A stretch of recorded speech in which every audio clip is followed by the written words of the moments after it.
اعلی حضرت مفتی اعظم حجت الاسلام بریلی تجھے سلام۔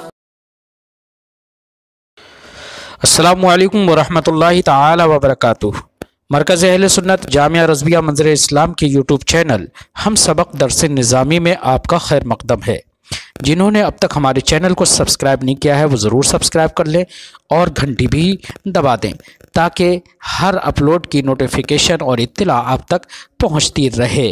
ساتھ ہی ساتھ اپنے ساتھیوں سے بھی شیئر کریں اور بات پسند آئے تو لائک بھی کیا کریں۔ آپ کے سامنے اب حضرت مولانا مفتی محمد قمر صاحب اصول الشاشی کا درس دیں گے، آپ حضرات اس کو بغور سماعت فرمائیں۔ بسم اللہ الرحمن الرحیم۔ وَكَذَلِكَ التَّمَسُّكُ بِاسْتِصْحَابِ الْحَالِ تَمَسُّكٌ بِعَدَمِ الدَّلِيلِ۔ ما قبل میں آپ نے جانا یہ فصل احتجاج بلا دلیل کی چل رہی ہے۔ احتجاج بغیر دلیل کے استدلال کرنا، اس کی ایک صورت مصنف علیہ الرحمٰن نے ما قبل میں بتائی، عدم علت سے عدم حکم پر استدلال کرنا۔ عدم علت سے یہاں سے بتاتے ہیں احتجاج بلا دلیل کی دوسری قسم کیا ہے؟ استصحاب حال۔ کیا ہے؟ استصحاب حال کا بھی معاملہ ایسا ہی ہے کہ بغیر دلیل کے استدلال کرنا، بغیر دلیل کے تو استصحاب حال کا معاملہ بھی بغیر دلیل کے استدلال کرنے کی طرح ہے۔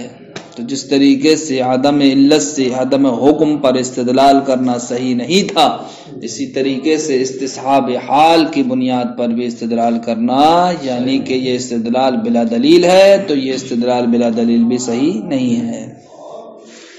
استصحاب حال کس کو کہا جاتا ہے؟ استصحاب حال کہتے ہیں مثلا کسی شے پر ہم نے کوئی حکم لگا دیا اس لیے کہ وہ جناب والا زمانہ ماضی میں اس کے لیے ثابت تھا۔ زمانہ ماضی میں ثابت ہونے کی بنیاد پر ہم کسی پر حکم لگا دیں، یہ کہلاتا ہے استصحاب حال۔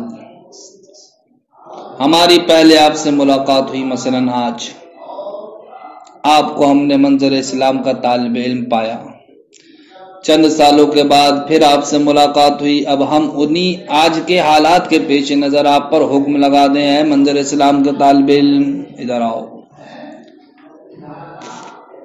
تو ہم نے یہ آپ کو طالب علم کہا کیوں کہہ دیا؟ اس نے کہہ دیا کہ پہلے آپ منظر اسلام میں طالب علم تھے، لیکن ذرا یہ بتاؤ پہلے طالب علم ہونا کہ زمانہ موجودہ میں اس کی بقا کو ثابت رکھتا ہے یا اس کی بقا کو واجب کرتا ہے کہ جناب والا 5 سال پہلے تم طالب علم تھے منظر اسلام کے تو آج بھی تم منظر اسلام ہی کے طالب علم ہو؟ نہیں رکھتا ہے نا۔ تو جناب والا کسی شے پر کوئی حکم زمانہ گزشتہ میں ثابت ہو یا کوئی شے زمانہ موجودہ میں کیا ہو؟ ثابت ہو، تو اب یہ اس کا موجود ہونا زمانہ گزشتہ میں یہ اس بات کی دلیل نہیں ہے کہ زمانہ حال میں بھی وہ اسی پر باقی ہوگی۔ اس بات کی دلیل نہیں ہے کہ وہ زمانہ حال میں بھی اس پر باقی ہوگی، اس لیے جناب والا استصحاب حال یہ حجت نہیں ہے۔ استصحاب حال کیوں حجت نہیں ہے؟ کہ کسی شے کا زمانہ ماضی میں پایا جانا یہ اس بات کو واجب نہیں کرتا ہے کہ اس کی بقا زمانہ حال میں بھی ہے، اس کی بقا زمانہ حال میں بھی ہے، اس بات کو واجب نہیں کرتا ہے، اس لیے استصحاب حال حجت نہیں ہے۔ فرماتے ہیں کہ استصحاب حال کے اندر دفع کی تو صلاحیت ہے لیکن الزام کی صلاحیت نہیں، دفع کی تو صلاحیت ہے لیکن الزام کی، یعنی کہ اس کے ذریعے سے ہم کسی چیز کو ثابت نہیں کر سکتے، استصحاب حال کے ذریعے ہم کسی چیز کو ثابت نہیں کر سکتے، اس لیے کہ جناب والا الزام تو دلیل سے ثابت ہوتا ہے اور استصحاب حال دلیل ہے نہیں، استصحاب حال دلیل نہیں ہے۔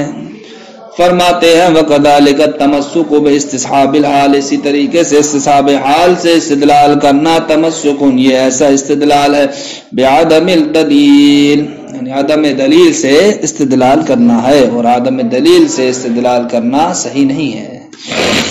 کیوں؟ اذ وجود الشیء لا یوجب بقاء، اس لیے کہ شے کا وجود زمانہ ماضی میں یہ اس کی بقا کو واجب نہیں کرتا ہے زمانہ حال میں، فیصلح للدفع، تو پھر استصحاب حال میں جناب والا دفع کی تو صلاحیت ہے، دون الالزام، الزام کی صلاحیت نہیں ہے۔ وعلی ھذا، اسی بنیاد پر ہم نے کہا کوئی انسان مجہول النسب ہے تو مجہول النسب کو ہم کیا کہیں گے؟ آزاد کہیں گے۔ کیا کہیں گے ہم؟ کوئی انسان ایسا ہے جس کا نسب معلوم ہی نہیں صاحب، جی جناب والا کس کا بیٹا ہے، کہاں سے آیا ہے، کچھ نہیں معلوم، جب یہ معلوم ہوتا تبھی تو آپ کہہ سکتے تھے یہ آزاد ہے یا کیا ہے، غلام ہے یہ۔ اب مجہول النسب کے تعلق سے یہ کہہ دیا گیا کہ مجہول النسب کو کیا مانا جائے گا؟ آزاد مانا جائے گا۔ کیا مانا جائے گا؟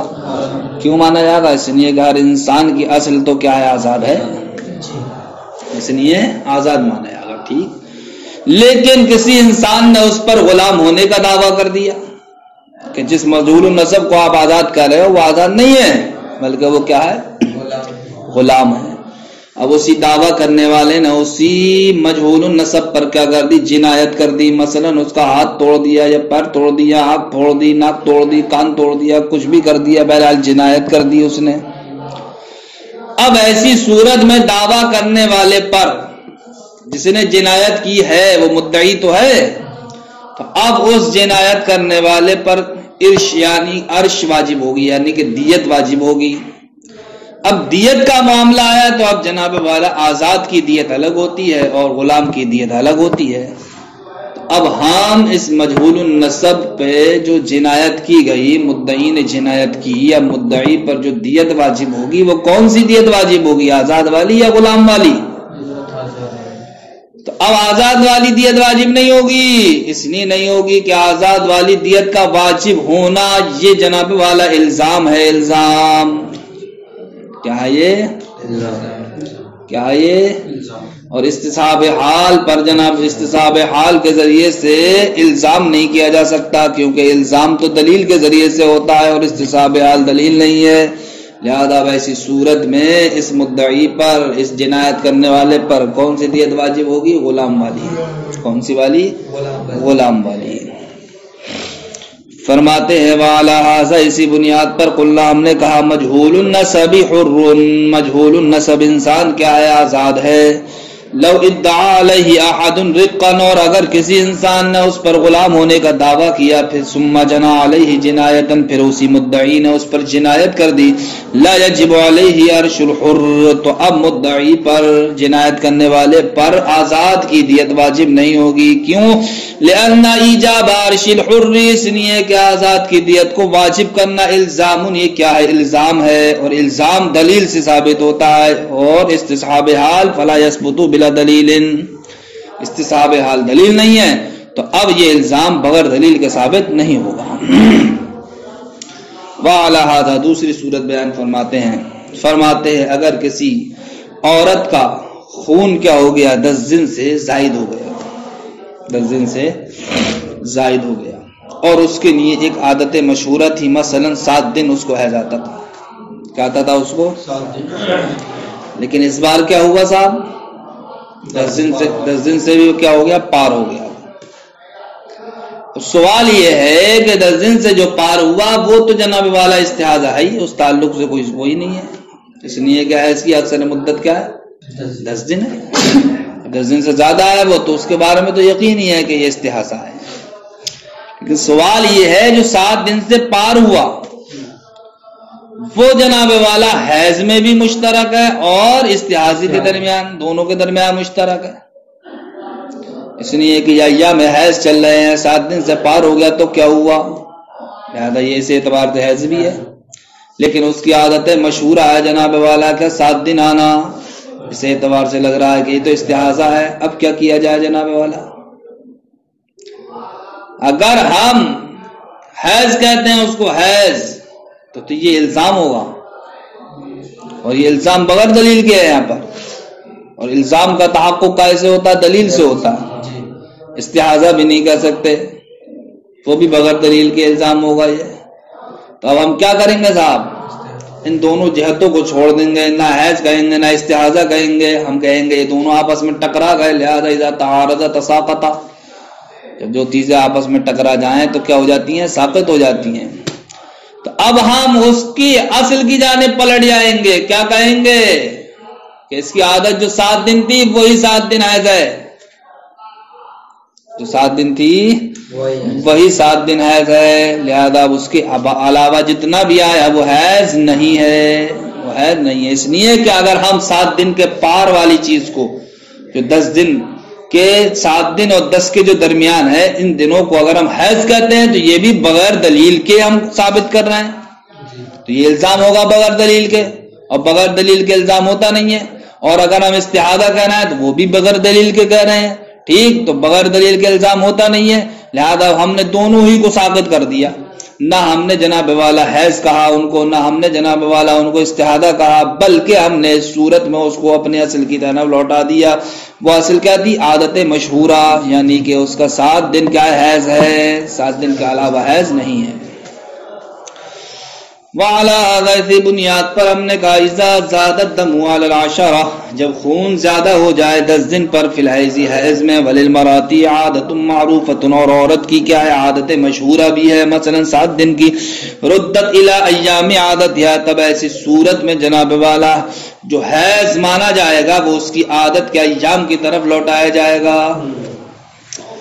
والزائد استحاضۃ، اور جو زائد ہوگا وہ کیا کہلائے گا؟ استحاضہ کہلائے گا. کیوں؟ لأن الزائد على العادت اتصل بدم الحیض وبدم الاستحاضہ، اس لیے کہ جو عادت پر زائد ہوا ہے تو وہ جناب والا حیض کے خون کے ساتھ اور استحاضے کے خون کے ساتھ متصل ہو گیا. عادت پر جو زائد ہے اس کے اندر حیض کا بھی احتمال ہے، عادت پر جو زائد ہے اس کے اندر استحاضے کا بھی احتمال ہے. تو اب ہم ترجیح کس کو دیں؟ جس کو بھی ہم ترجیح دیں گے تو بلا دلیل کے ترجیح دینا ہوگا، اور یہ بغیر دلیل کے الزام یہ درست نہیں ہوتا ہے. تو اب ہم کیا کریں؟ کیا کریں گے؟ جب دونوں ٹکرا گئے تو دونوں گر جائیں گے، لہذا عادت مشہورہ کی طرف آ جائیں گے.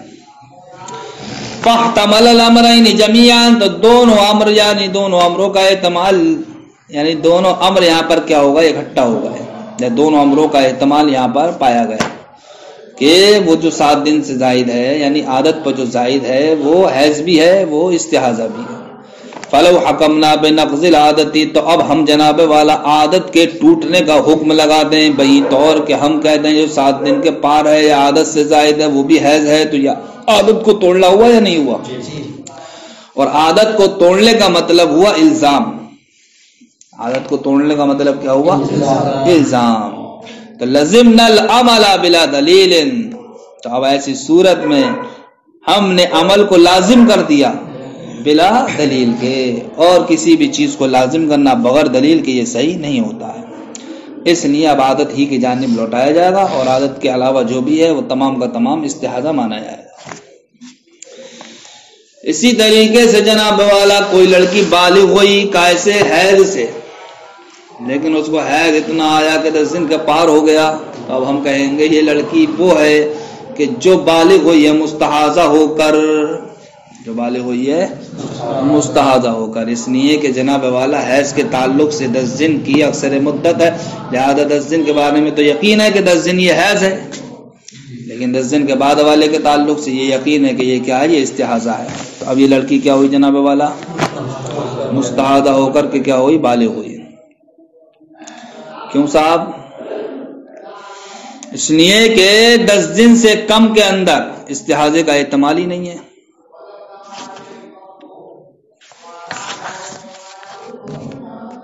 ہاں، تو کہہ رہے ہیں کہ جو بچی بالغ ہوئی مستحاضہ ہو کر تو اس کے حیض کے دن کتنے مانے جائیں گے؟ 10 مانے جائیں گے.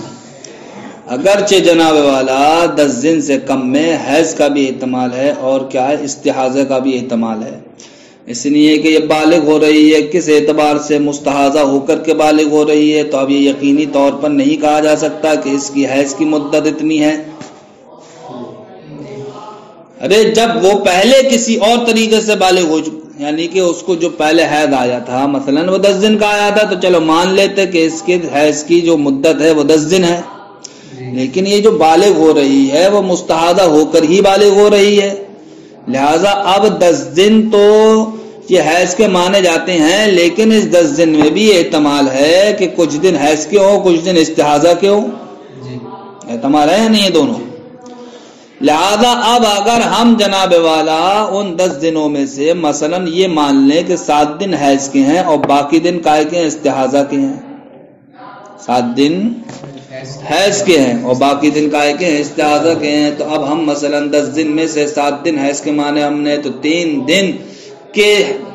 دن سے ہم نے حیض کو مرتفع کر دیا یا نہیں کر دیا؟ یہ 3 دن حیض کی مدت سے کم کرنا، مرتفع کر دینا، یہ جناب والا ہم نے عمل کو لازم ہم نے عمل کو کیا کر دیا؟ لازم کر دیا۔ تو یہ ہمارا جب عورت مستحاضہ ہو کر کے بالغ ہوئی، جب بچی مستحاضہ ہو کر کے بالغ ہوئی، اب ہم اس کے لیے 10 دن سے کم کوئی وقت ٹھہرا دیں کائے کے نہیں حیض کی مدت کا، تب ایسی صورت میں الزام لازم آئے گا بغیر دلیل کے، الزام لازم آئے گا بغیر دلیل کے، اور جناب والا بغیر دلیل کے الزام ہو نہیں سکتا۔ لہذا اب ہم جناب والا ان پورے 10 دن کو کیا مانیں گے؟ حیض مانیں گے۔ رہا 10 دن کے بعد والا، اس کے استحاضہ ہونے پر یقین ہے، ان کو جو ہم مستحاضہ کہہ رہے ہیں، یعنی یہ ایام استحاضہ کہہ رہے ہیں، ہم اس خون کو جو استحاضہ کہہ رہے ہیں وہ اس لیے کہہ رہے ہیں کہ یہ جناب والا جو حیض کی اکثر مدت ہے 10 دن، اس 10 دن کے پار ہے، تو ان 10 دن کے پار والا خون وہ تو دلیل سے ثابت ہے کہ یہ استحاضہ ہے۔ 10 دن سے پہلے 10 دن کے اندر ہم کچھ دن کو کہنے استحاضہ، تو یہ تو بغیر دلیل کے ثابت کرنا ہوگا۔ کیا ہوگا؟ یہ بغیر دلیل کے ثابت کرنا ہوگا۔ لہذا اب اگر کوئی بچی مستحاضہ ہو کر کے بالغ ہو رہی ہے تو اس کی حیض کی مدت کتنی ہوگی؟ 10 دن ہوگی۔ اس 10 دن میں ہم یہ نہیں کہہ سکتے کہ صاحب 7 دن حیض کے ہیں اور 3 دن استحاضہ کے ہیں، اس لیے کہ 3 دن کو استحاضہ کہنا، یہ استحاضہ کہنا بلا دلیل ہوا ہے، یا یہ کہہ لو کہ 7 دن کو حیض ماننا اور 3 دن حیض کی نفی کرنا، یہ جناب والا کیا ہوا؟ یہ بغیر دلیل کے ہوا۔ وَكَذَلِكَ إِذَا ابْتَدَأَتْ مَعَ الْبُلُوغِ، اسی طریقے سے کوئی بچی بالغ ہونے کے ساتھ ساتھ کیا ہو گئی؟ مستحاضہ ہو گئی، فَحَيْضُهَا 10 أَيَّامٍ، تو اس کے حیض کے دن کتنے ہوں گے؟ 10 دن ہوں گے، لِأَنَّ مَا دُونَ الْعَشْرِ، اس لیے کہ جو 10 دن سے کم ہے، تَحْتَمِلُ الْحَيْضَ وَالْإِسْتِحَاضَةَ، وہ حیض کا بھی احتمال لگتا ہے اور استحاضہ کا بھی احتمال لگتا ہے۔ حیض کا تو اسی لیے احتمال لگتا ہے کہ بھئی یہ 10 دن تک تو مدت حیضی کی ہے، 3 دن سے زائد ہو اور 10 دن تک ہو تو وہ کیا کہلاتا ہے؟ حیض کہلاتا ہے۔ اور جو 3 دن سے کم ہو اور 10 دن سے زائد ہو، ایسا خون بھی کیا کہلاتا ہے؟ یہ استحاضہ کہلاتا ہے۔ لیکن یہ جو بالغ ہو رہی ہے وہ جناب والا مستحاضہ ہو کر کے ہو رہی ہے، اب اس کی کوئی عادت تو معلوم نہیں ہے کہ اسے حیض کتنے دن آتا ہے، تو اب دونوں ہی باتوں کا احتمال ہے 10 دن کی مدت میں کہ یہ فلاں دن اس کے یعنی کہ 7 دن یا 8 دن حیض کے ہوں اور 2 دن ہم کیا مان لیں؟ استحاضہ کے مان لیں۔ تو کہنے ایسی صورت میں جناب والا فلو حکمنا بارتفاع الحیض، اگر ہم حکم لگا دیں کائے کہ حیض کے مرتفع ہونے کا، مثلا ہم 7 دن فرض کر لیں حیض کے، تو اب ایسی صورت میں کیا خرابی لازم آئے گی؟ لزمنا العمل بلا دلیل، تو ہم نے عمل کو بغیر دلیل کے کیا کر دیا؟ لازم کر دیا۔ اب بغیر دلیل کے کوئی چیز لازم ہو نہیں سکتی، اس لیے کہ الزام کے لیے ضروری کیا ہے؟ دلیل۔ بخلاف ما بعد العشرہ، اب آپ یہ کہہ سکتے تھے کہ چلیے صاحب 10 دن کے اندر کسی بھی دن کو آپ استحاضہ نہیں کہہ سکتے، لیکن 10 دن کے بعد والے دنوں کو استحاضہ کیوں کہہ رہے ہیں بھائی؟ کہتے ہیں ہم ان کو جو استحاضہ کہہ رہے ہیں ان پر دلیل ہے، اس لیے کہ حیض کی اکثر مدت تو 10 ہی دن ہے، اب 10 دن کے جو پار ہے وہ استحاضہ ہے۔